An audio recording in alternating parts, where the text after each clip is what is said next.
എൻ്റെ ഊരെന്നെ ഒരു ഭാഗത്ത് വെച്ചിട്ടില്ല എന്നൊക്കെ പറയൂലേ, അങ്ങനത്തെ ഒരു ദിവസമാണ് ഇന്ന് കേട്ടോ. എന്ന് വെച്ചാൽ രാവിലെ തൊട്ട് ഇന്ന് വെറും പണിയും തിരക്കുകൾ തന്നെ. എന്നാൽ അപ്പം എന്താ അത്ര എടുത്ത് വെച്ചാൽ എനിക്ക് പറയാനിട്ട് അറിയുകയും ചെയ്യില്ല. ഉണ്ണിയോളുടെ പരീക്ഷാ സമയത്തെ ഇടയിൽ കുറച്ച് സ്റ്റഡി ലീവ് കിട്ടൂലേ, അങ്ങനത്തെ ഒരു ദിവസത്തെ വിശേഷങ്ങളാണ് ഇതൊക്കെ. നമ്മൾ ഈ പുലർച്ചെ 4 മണി 4:30 എണീക്കുകയല്ലേ. എന്നുവെച്ചാൽ ഞാൻ പഠിക്കാൻ വേണ്ടിയല്ല, ഉണ്ണി പഠിക്കുന്നത് കാണാനും നോക്കാനും വേണ്ടിയിട്ട്. അപ്പം അങ്ങ് തുടങ്ങിയ പണികളാണെന്നാണ് പറഞ്ഞു വരുന്നത്. 4 മണി 4:30 പണിയെടുക്കാൻ തുടങ്ങില്ലെങ്കിലും അവൻ്റെ കൂടെ അങ്ങനെ ഇരിക്കും. പിന്നെ ഒരു 5:30 5:45 6 മണിക്കാണ് അടുക്കളയിൽ കയറുക കേട്ടോ.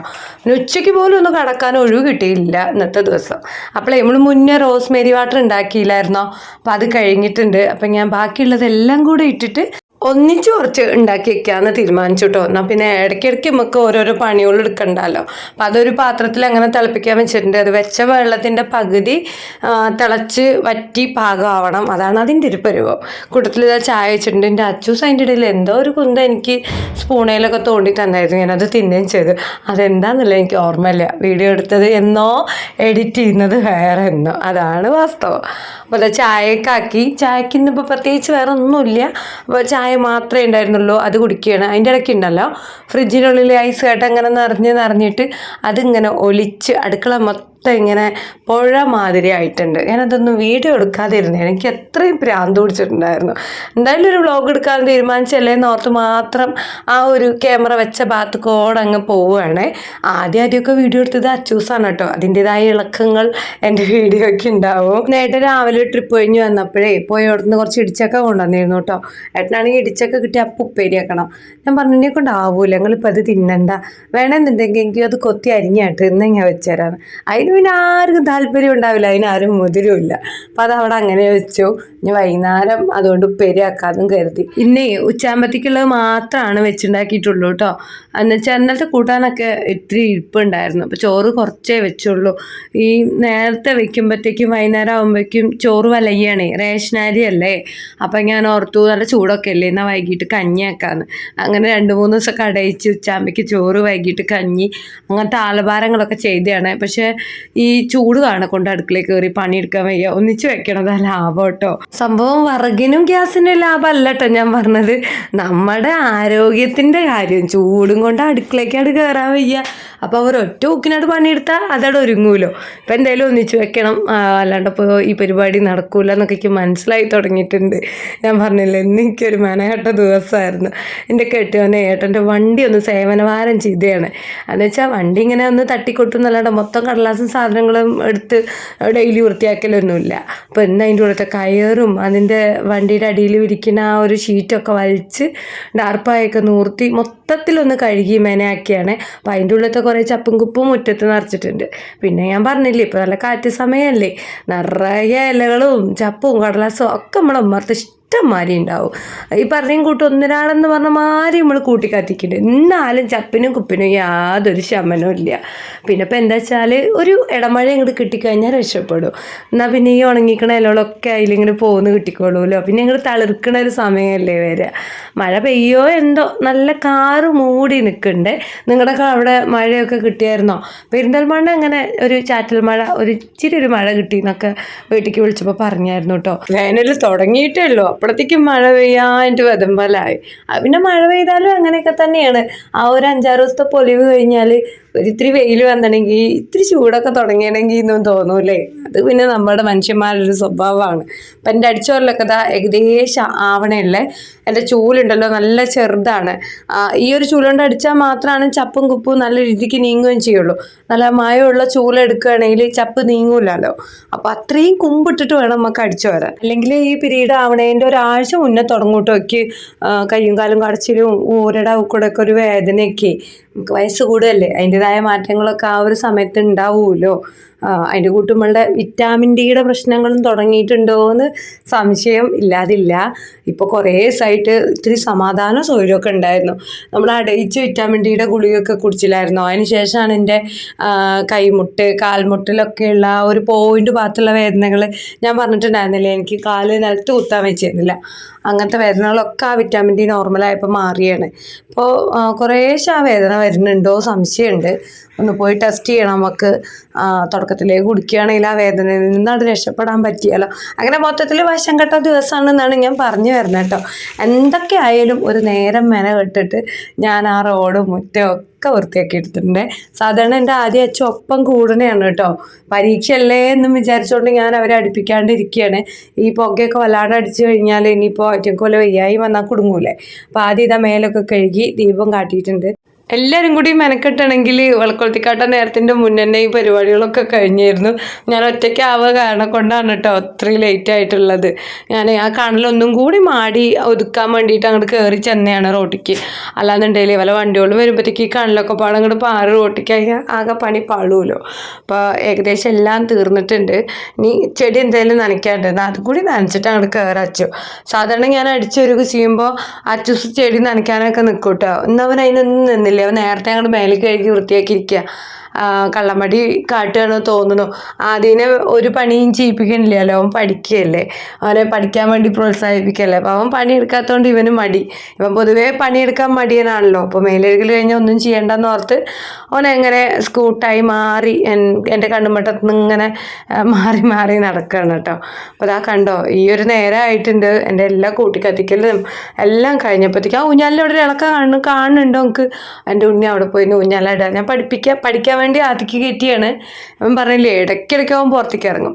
പഠിപ്പിക്കാൻ എത്തിക്കഴിഞ്ഞാൽ പിന്നെ ഓന് ഇല്ലാത്ത ദാഹവും വിശപ്പും മൂത്രമൊഴിക്കാൻ മുട്ടലും ഒന്നും ഉണ്ടാവില്ല. അങ്ങനത്തെ ഒരു നത്താണ് എൻ്റെ മകൻ. ഏട്ടൻ പിന്നെ മേലൊക്കെ കഴുകി ടൗണിലേക്കൊക്കെ പോകാൻ വേണ്ടി പുറപ്പെടുകയാണ്. അച്ചൂസ് രാവിലത്തെ എന്തോ ടിഫൻ ഉണ്ടായിരുന്നു, അതെടുത്ത് കഴിക്കുകയാണ്. വിശന്നിട്ടൊന്നും അല്ലെങ്കിലൊക്കെ എൻ്റെ കുട്ടിയുടെ സമയം കളഞ്ഞ് തീർക്കണം അവന്. അത്രയേ ഉള്ളൂ കേട്ടോ. ഇത്തിരി കഷ്ടപ്പെട്ടാലേ റോഡ് ഇങ്ങനെ ചന്തത്തിൽ കിടക്കുന്നത് കാണാൻ ഒരു പ്രത്യേകതയാണ്. എനിക്ക് ഇഷ്ടമാണ്. ഞാൻ എല്ലായിടും അടിച്ചോരി കൂട്ടി കത്തിച്ച് കഴിഞ്ഞാണ്ടല്ലോ പിന്നെ ഇങ്ങനെ അത് നോക്കി നിന്ന് ആസ്വദിക്കും. അതെൻ്റെ ഒരു ശീലമാണ് കേട്ടോ. വൃത്തിയായിട്ട് ഇങ്ങനെ കിടക്കുന്നത് കാണാൻ നല്ല ഭംഗിയല്ലേ. കണലൊക്കെ പിന്നെ ഞാൻ വെള്ളമൊഴിച്ച് ഇങ്ങോട്ട് കെടുത്തി. ഞെങ്ങാനും പാറിയിട്ട് എവിടെയെങ്കിലും പോയിരുന്നു കത്തിപ്പിടിക്കരുതല്ലോ. അപ്പം ഞാൻ ചെടികളൊക്കെ ഒന്ന് നനച്ച് വിട്ടാണ്. അത്യാവശ്യം നല്ല രീതിയിൽ മുഷിങ്ങിയിട്ടുണ്ട്. ഒന്ന് കുളിച്ചാൽ മതി എന്നൊക്കെയാണ് ചിന്ത. പക്ഷേ അടുക്കളത്തെ പണി അങ്ങോട്ട് ഒരുങ്ങട്ടെ എന്ന് ഞാൻ തീരുമാനിച്ചു കേട്ടോ. അല്ലാന്നുണ്ടെങ്കിൽ പിന്നെയും കിടക്കാൻ നേരത്തെ കുളിക്കാൻ നിൽക്കണ്ടേ. എനിക്ക് വയ്യാച്ചു, അത്രയും കള്ളമടി ഉണ്ടായിരുന്നു. അപ്പോൾ അത്യാവശ്യം നല്ലോണം വിശപ്പും ദാഹം ഉണ്ടായിരുന്നത് മാറ്റാനായിട്ട് ഞാൻ കുറച്ച് അവിലും വെള്ളം ഉണ്ടാക്കുകയാണ്. അവിൽ കഴുകണമൊന്നുമില്ല മക്കളെ. കാരണം എൻ്റെ അമ്മയൊക്കെ ഉണ്ടല്ലോ ചെറുതിൽ അന്നൊക്കെ നല്ല അവിലാട്ടോ കിട്ടുകയും ചെയ്യുക. ഈ മില്ലിൽ നിന്നൊക്കെ കുത്തിക്കൊണ്ട് നല്ല അവിലാവുമല്ലോ. അപ്പോൾ അതങ്ങനെ ഉമിയോടുകൂടിയാണ് വെള്ളത്തിൽ കലക്കി പഞ്ചസാര ഇട്ടിട്ട് ഞങ്ങൾക്ക് തരിക. ഉമിയൊക്കെ ചെല്ലുന്നത് നല്ലതെന്നാണ് മുന്നേയൊക്കെ പറയുക കേട്ടോ. പക്ഷെ ഇപ്പോൾ നമ്മൾ പാക്കറ്റിൽ മേടിക്കണതാണ്. എത്രത്തോളം നന്നാവും എന്നൊന്നും അറിയൂല. എന്തായാലും ഞാനിവിടെ കുറച്ച് വൃത്തിക്കാര്യം ശ്രദ്ധിക്കലില്ല എന്നാണ് പറയണത് കേട്ടോ. അതിപ്പോൾ അവിൽ നനയ്ക്കുകയാണെങ്കിലും ഇതുപോലെ വെള്ളം കലക്കുകയാണെങ്കിലും അങ്ങനെ കൊട്ടിക്കൊടുക്കലാണ്. എന്നിട്ട് ഈ ഉമി വെള്ളം അങ്ങനെ കുടിക്കലാണ്. ഇങ്ങനെ അവിലും വെള്ളം ഉണ്ടാക്കി കുടിക്കുന്നത് നല്ലതാണ് കേട്ടോ. ചൂടെന്നൊക്കെ രക്ഷപ്പെടാനൊക്കെ ആയിട്ട്. മൂത്രത്തെ ചൂടൊക്കെ ഇടയ്ക്കിടയ്ക്ക് വരുന്നവർക്ക് ഇങ്ങനെ അവിലും വെള്ളം ഉണ്ടാക്കി കുടിച്ചാൽ മതി. നമുക്ക് ഈ ചൂട് കാലത്ത് വിശപ്പ് മാറാനും ദാഹം മാറാനും ഒക്കെ ഒരു സൂപ്പർ സാധനമാണ് ഈ അവിലും വെള്ളം. പ്രത്യേകിച്ച് ഒന്നും ഇടണ്ട, വെറും അവിൽ വെള്ളത്തിൽ കലക്കിയിട്ട് കുടിക്കുക, കഴിക്കുക. വേണേൽ കുറച്ച് ചെറുപഴം നുറുക്കിയതും കൂടെ ഇട്ട് കൊടുക്കാവുന്നതാണ്. അപ്പോൾ അതെല്ലാം ഞങ്ങൾ 4 പേരും കുടിച്ചിട്ടുണ്ടായിരുന്നു. ഏട്ടൻ ഇത്തിരി നേരത്തെ തന്നെ കലക്കി കുടിച്ചിട്ടാണ് പോയത് കേട്ടോ. അത് കഴിഞ്ഞിട്ട് ഞാൻ അരിയടുപ്പത്തിടാൻ പോവുകയാണ്. ഞാൻ പറഞ്ഞില്ലേ നല്ലോണം ക്ഷീണിച്ചിട്ടുണ്ട്. അപ്പോൾ ചൂടെടുത്തിട്ട് വിയർത്തിട്ടൊക്കെ പാടെ. പക്ഷെ അടുക്കളയിൽ 100 പണിയുണ്ട്, പാത്രം കഴുകാനും ഒക്കെ ആയിട്ട്. ഇന്നെന്തോ ഒരു പണിയൊരുങ്ങാത്ത ദിവസമാണ് കേട്ടോ. അടുപ്പയിലേ കണലുണ്ടായിരുന്നു. അപ്പോൾ പിന്നെ ഞാൻ എന്നാൽ കഞ്ഞി അടുപ്പത്ത് തന്നെ ഇടാക്കാച്ചു. പിന്നെ നല്ലോണം കത്തണ വിറകും ഉണ്ടല്ലോ. അപ്പോൾ ആ വെള്ളമൊക്കെ വെച്ചിട്ടുണ്ട്. പിന്നെ ഇടയിൽ കുറച്ച് പാത്രങ്ങളൊക്കെ കഴുകിയെടുത്തു. ഇത്രയും പാത്രങ്ങളും ഉണ്ടായിരുന്നു കഴുകാനായിട്ട്. ഉച്ചരിങ്ങിട്ട് ചായച്ച പാത്രത്തിലൊക്കെ വെള്ളം പറന്ന് വെച്ചാണ്. പെട്ടെന്ന് അടിക്കാൻ വേണ്ടിയിട്ട് മുറ്റത്തേക്ക് ഇറങ്ങി. ഞാൻ പറഞ്ഞില്ലേ ഇന്നത്തെ ടൈം ടേബിൾ മൊത്തം ഫ്ലോപ്പാണ്. എല്ലാത്തിനും നമുക്കൊരു കറക്റ്റ് ടൈം ടേബിൾ വേണമല്ലോ. ഈ പരീക്ഷക്കാലത്ത് മക്കളെ പോലെ തന്നെ നമ്മൾ അമ്മമാർക്കൂലെ എന്തോ ഒരു പണിയൊരുങ്ങായാണ്.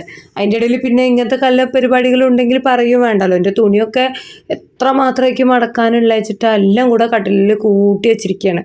ഈ പറഞ്ഞ കൂട്ടിപ്പോൾ ഡെയിലി വ്ളോഗും കാര്യങ്ങളും ഒന്നുമില്ല. ഉള്ള വീഡിയോസ് എല്ലാം കൂടെ തട്ടിക്കൂട്ടി ഷോർട്സുകളാക്കി അപ്ലോഡ് ചെയ്യലാണ് ഇപ്പോഴത്തെ പരിപാടി കേട്ടോ. പരീക്ഷകളൊക്കെ ഒന്ന് കഴിഞ്ഞ് സമയം കിട്ടുന്ന മാതിരി വീഡിയോസൊക്കെ എടുക്കാമെന്നാണ് വിചാരിച്ചിട്ടുള്ളത്. ഈ ഒരു മാസം നമ്മൾ നമ്മുടെ മക്കൾക്ക് വേണ്ടിയിട്ട് മെനക്കെട് തന്നെ വേണമല്ലോ. പിന്നെ വല്ലപ്പോഴും ഒക്കെ എടുക്കുന്ന വീഡിയോസ് കിട്ടുന്ന സമയത്ത് എഡിറ്റ് ചെയ്തിട്ട് വീഡിയോ ഇതുപോലെ വ്ളോഗ് ആക്കലാണ്. ഷോർട്സ് എടുക്കാറുണ്ട് കേട്ടോ. ഉണ്ണിയോൾ സ്കൂളിലൊക്കെ പോയാലും പരീക്ഷയ്ക്ക് പോയാലൊക്കെ നമുക്ക് സമയം ഉണ്ടാവുമല്ലോ. അപ്പോൾ കുറച്ച് ഫണ്ണി ആയിട്ടുള്ള ഷോർട്സൊക്കെ എടുത്തിട്ടാണ് ഞാനിപ്പോൾ ഇൻസ്റ്റയിലാണെങ്കിലും യൂട്യൂബിലാണെങ്കിലും ഇങ്ങനെ പിടിച്ച് നിൽക്കണത്. ഒരു പരിധിക്കപ്പുറം വീഡിയോസ് എടുത്തു കഴിഞ്ഞാൽ എൻ്റെ ഫോൺ ഹാങ് ആവാൻ തുടങ്ങിയിട്ടുണ്ട് കേട്ടോ. ഈ പറഞ്ഞ കൂട്ടി എല്ലാത്തിനും കൂടി ഒരൊറ്റ ഫോണാണ്. ഫോൺ വിളിക്കും, വീഡിയോസ് എടുക്കാനും എഡിറ്റ് ചെയ്യാനും, പിന്നെ എൻ്റെ ഉണ്ണിക്ക് വല്ല ക്ലാസ്സുകളൊക്കെ കാണണമെങ്കിൽ ഇപ്പം അതിനും കൂടെ ഈ ഒരു ഫോണിനെ ആശ്രയിക്കേണ്ട അവസ്ഥ എത്തിയിട്ടുണ്ട്. ഏട്ടൻ്റെ ഫോൺ കേട് വന്നപ്പോൾ ആദ്യയുടെ ഫോണ് ഏട്ടന് കൊടുത്തു കേട്ടോ. അപ്പോൾ കേട് വന്ന ഫോണിലാണ് ഇപ്പോൾ തൽക്കാലം ആദ്യം സിം ഇട്ടുന്നത്. അതിലാണെങ്കിൽ സൗണ്ടൊന്നും കേൾക്കില്ല, വിളിക്കാനൊന്നും പറ്റില്ല. പറ്റ പോയിരുന്നു. കുറേ ആയി ആ ഫോൺ മേടിച്ചിട്ട്. എൻ്റെ കയ്യിലൊരു ഫോൺ നമുക്ക് തട്ടിക്കൂട്ടണം എന്നൊക്കെ ഇങ്ങനെ കരുതുന്നുണ്ട്. എല്ലാത്തിനും കൂടി ഈ ഒരൊറ്റ ഫോണാകുമ്പോഴത്തേക്കും വ്ളോഗും കാര്യങ്ങളും ചാനലുമായിട്ടൊക്കെ പോകാൻ നമുക്ക് നല്ല പാടാവുമല്ലോ. അപ്പം ഞാൻ ഇടിച്ചൊക്കെ ഇതാ നേരെയൊക്കെ എടുത്തിട്ടുണ്ട്. അതിന് പകുതി എടുത്തിട്ട് കുക്കറിൽ പച്ചമുളകൊക്കെ കീറിയിട്ട് ഉപ്പൊക്കെ ഇട്ട് അങ്ങോട്ട് വേവിച്ചെടുത്തു. ഇത് കുത്തി അടച്ചുകൊണ്ടിരിക്കുകയാണ് നമ്മുടെ ചപ്പാത്തിക്കോല് കൊണ്ട് കേട്ടോ. ബാക്കിയുള്ളത് ഞാൻ കവർ കെട്ടി വെച്ചിട്ടുണ്ട്. എനിക്ക് ഇനിയിപ്പോൾ അത് നേരെയാക്കാൻ ആവില്ല അച്ചു. അതിന് രാവിലെ നേരത്തെ എടുത്തിട്ടേ രാവിലത്തെ അല്ല ഉച്ചയാകുമ്പോഴത്തേക്ക് ഉപ്പേരി ആക്കാമല്ലോ. നേരെയാക്കാൻ എളുപ്പമായി. വെറുതെ ഒരലഭാരം കൂട്ടാത്തൊരു ഉപ്പേരിയാണ്. വെറുതെ കടുക് പൊട്ടിച്ച് ചുവന്ന മുളക് ഇട്ടിട്ട് അതിലോട്ട് നമ്മൾ ആ ചതച്ച് വെച്ചിട്ടുള്ള ഇടിച്ചക്കയില്ലേ അത് തട്ടിക്കൊടുത്തു. അത്രയേ ഉള്ളൂ. ഇങ്ങനെ വെച്ചാലും ഇടിച്ചക്ക നല്ലൊരു സ്വാദാണല്ലേ. ഇതിൽ കുറച്ച് അരി വറുത്ത് പൊടിച്ചാലോ അരി വറുത്തത് ഇട്ടാലോ ഒക്കെ വേറൊരു ടേസ്റ്റൊക്കെ ഉണ്ടാവും. ഞാൻ അതിനൊന്നും നിന്നിട്ടില്ല. പിന്നെ അച്ചൂസിന് ഉപ്പേരി വലിയ പിടുത്തമില്ലാത്തതുകൊണ്ട് നേരം ഇല്ലെങ്കിലും വെയ്യെങ്കിലും 2-3 മുട്ട വറുത്തെടുത്തിട്ടുണ്ട് കേട്ടോ.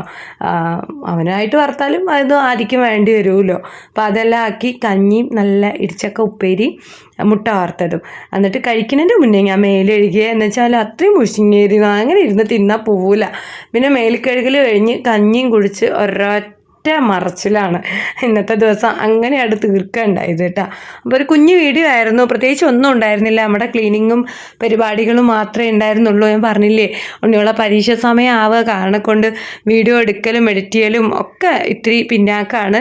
കഴിഞ്ഞില്ലേ, ഈ ഒരു മാസം കൂടി മതിയല്ലോ. അത് കഴിഞ്ഞാൽ നമുക്ക് കാര്യങ്ങളൊക്കെ ഒന്ന് ശരിയാക്കാം. കഴിക്കലൊക്കെ കഴിഞ്ഞിട്ട് നമ്മുടെ റോസ്മേരി ഒക്കെ തണുത്തപ്പോൾ ഞാൻ അതാ ഇതുപോലൊരു ബോട്ടിലാക്കി വെച്ചിട്ടുണ്ട് കേട്ടോ. അന്ന് നമ്മൾ കുഞ്ഞൊരു ഡപ്പയിലല്ലേ ആക്കി വെച്ചത്, സ്പ്രേ ബോട്ടിൽ പോലത്തേൽ. പക്ഷേ ഇത് ഇത്തിരി വലുതാണ്. വെളിച്ചെണ്ണ കുപ്പിയാണേ. ഇതിൻ്റെ മണ്ടയ്ക്ക് ഒരു ഓട്ടയുണ്ട്. അപ്പോൾ കയ്യൊക്കെ എണ്ണ മാരി അങ്ങോട്ട് വാർന്ന് അങ്ങോട്ട് തേക്കാച്ചു. സംഭവം ഇത് അടിപൊളിയാണ് കേട്ടോ. എല്ലാവരും ഒന്ന് ട്രൈ ചെയ്ത് നോക്കണേ.